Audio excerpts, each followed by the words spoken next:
और चलिए अब आपको सीधे ले चलते हैं उत्तर प्रदेश के महाराजगंज, जहां पर मुख्यमंत्री योगी आदित्यनाथ पहुंचे हुए हैं कई बड़ी सौगातें देने के लिए। उनका संबोधन चल रहा है, सुनाते हैं आपको क्या कुछ कह रहे हैं। अंतर्गत उन्हें 5 लाख रुपए की स्वास्थ्य बीमा की सुविधा भी उपलब्ध करवाई जा रही है।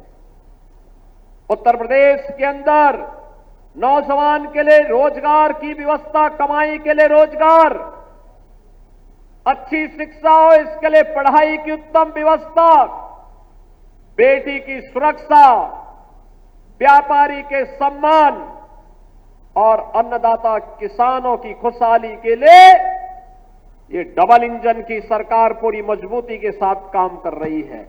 ये रोहिन बैराज उसी का एक मूर्त रूप है, मूर्त रूप है। यहां पे भी बोल रहे थे यहां के माननीय विधायक जी भी और माननीय केंद्रीय मंत्री जी भी, वर्षों से 20 वर्षों से 25 वर्षों से इंतजार था लोगों को कि रोहिन में बैराज बने। पिछली सरकारों के पास अपने परिवार का पेट भरने की फुर्सत ही नहीं थी। जमीन लुटवाने की फुर्सत मिले तो विकास करे। अभी आपने देखा होगा परसों ही देश की संसद में वक्फ बोर्ड संशोधन अधिनियम पारित किया है। अब वक्फ बोर्ड के नाम पर जमीनों पर कोई डकैती नहीं डाल सकता है, लूट खसोट नहीं हो सकती है, चौराहे की जमीनों पर कोई कब्जा नहीं कर सकता है। अब सार्वजनिक संपत्ति जो भी होगी, जो राजस्व की भूमि होगी, उसका उपयोग विद्यालय बनाने में, चिकित्सालय बनाने में, कॉलेज बनाने में, मेडिकल कॉलेज बनाने में, ऐसे बैराज बनाने में, गरीबों के लिए आवास बनाने में ही उसका उपयोग होगा।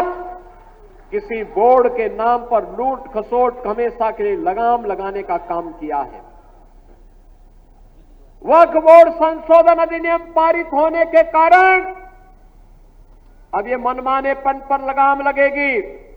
मैं इसके लिए प्रधानमंत्री मोदी जी का, गृह मंत्री अमित शाह जी का हृदय से आभार व्यक्त करता हूं, क्योंकि उत्तर प्रदेश में भी लाखों एकड़ लैंड वक्फ बोर्ड के नाम पर नाजायज तरीके से कब्जा करने का काम हुआ था। इसमें किसी गरीब का कल्याण नहीं हो रहा था, चंद लोगों के लिए लूट का एक माध्यम बन गया था।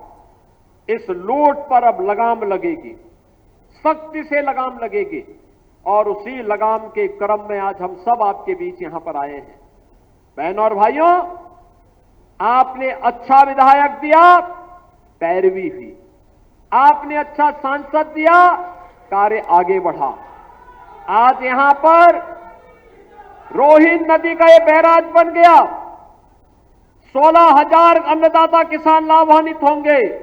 और मैं भी यहां के विधायक जी से कह रहा था, जिला प्रशासन से भी कह रहा था, इसके आसपास एक बहुत अच्छी वाटर बॉडी बनेगी। वाटर बॉडी बनने का मतलब अब यहां के माध्यम से आसानी से यहां पे रेस्टोरेंट बन करके लोग पर्यटन के लिए, नौकायन के लिए भी यहां आ सकते हैं। बहुत अच्छा एक कार्यक्रम यहां पे होगा। अनावश्यक बाढ़ से बचाव भी होगी, रेस्टोरेंट बनेंगे, नए रोजगार के सृजन हो सकते हैं, नौकायन का आनंद लिया जा सकता है। कोई घर में अतिथि आया, उसको घुमाने के लिए लेकर के आओ बॉर्डर क्षेत्र के इस पूरे क्षेत्र में।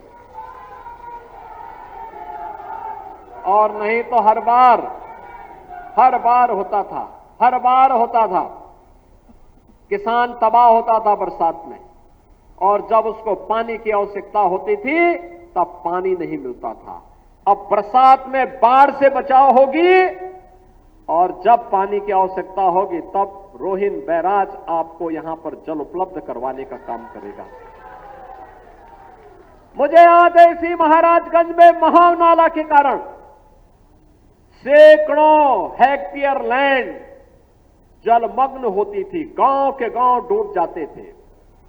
कभी वन विभाग सहयोग नहीं करता था, कभी सिंचाई विभाग सहयोग नहीं करता था।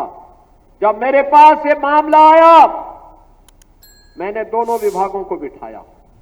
मैंने कहा भी देखो, सरकार का मतलब होता है कि ना शब्द नहीं होना चाहिए, और इसलिए इसका समाधान होना है और आज उसका समाधान हो गया। अब इस सारे गांव जल प्लावन से बच गए हैं, वहां पर अब कोई समस्या नहीं। बहनों और भाइयों, आज जो 650 करोड़ रुपए से अधिक की परियोजनाओं का लोकार्पण और शिलान्यास हो रहा है, इसमें सिंचाई विभाग की भी योजनाएं हैं, परियोजनाएं, बाढ़ बचाव की भी परियोजनाएं हैं, सड़कों की भी परियोजनाएं हैं। याद करिए, महाराजगंज जनपद के अंदर 2017 के पहले कोई 4 लेन नहीं था, कोई 4 लेन महाराजगंज जिले में नहीं था। इस सीमावर्ती